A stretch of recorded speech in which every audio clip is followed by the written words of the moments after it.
जिल्ह्यामध्ये राष्ट्रवादी काँग्रेस पक्ष शरद पवार या पक्षाच्या पक्ष बांधणीच्या संदर्भातून येणाऱ्या काळामध्ये पक्ष संघटना मजबूत करणे आणि कार्यकर्त्यांशी संवाद करण्याचा आजची ही बैठक आणि मेळावा आपण आयोजित केलेला आहे. खरं म्हटलं तर अध्यक्षपदाची जबाबदारी आदरणीय पवार साहेबांनी राष्ट्रवादीच्या सर्व नेते मंडळींनी आमच्या दिली. 1 वर्ष पूर्ण होत आहे. 1 वर्षाच्या कालावधीमध्ये अतिवृष्टीच्या असलेली परिस्थिती, त्याचबरोबर निवडणुका या माध्यमातून राज्यभर पक्ष संघटना मजबूत करणं हे उद्दिष्ट माझं होतं, परंतु त्या कालावधीमध्ये वेळ मिळाला नाही.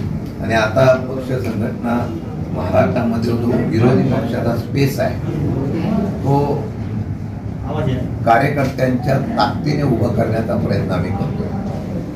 आज परभणी जिल्ह्यामध्ये आमच्या सर्व ज्येष्ठ नेते मंडळींच्या बरोबर पक्षाच्या प्रमुख पदाधिकाऱ्यांची बैठक होईल.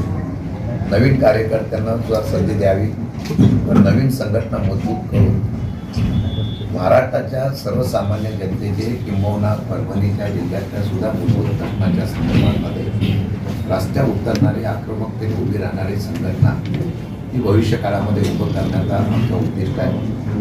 आणि त्या पद्धतीने आज आम्ही या ठिकाणी बैठक आयोजित केलेली आहे. येत्या कालावधीमध्ये ही बैठक झाल्यानंतर तुम्हाला कळून येईल की परभणीमध्ये जो पवार साहेबांना प्रचंड मानणारा जिल्हा आहे, एक काळ असा होता की परभणीमध्ये पवार साहेब म्हणतील त्या प्रकारचा निर्णय आणि तिथले उमेदवार विजय होत होते. तशाच पद्धतीचा परत एकदा आम्ही परभणी जिल्ह्यामध्ये राष्ट्रवादी शरदचंद्र पवार पक्षाचं मजबूतीचा अशा प्रकारचा दारा निर्माण करण्यासाठी बैठक आयोजित केलेली आहे. आपण सर्व पत्रकार आल्याबद्दल आपलं मनापासून आभार मानतो. विचार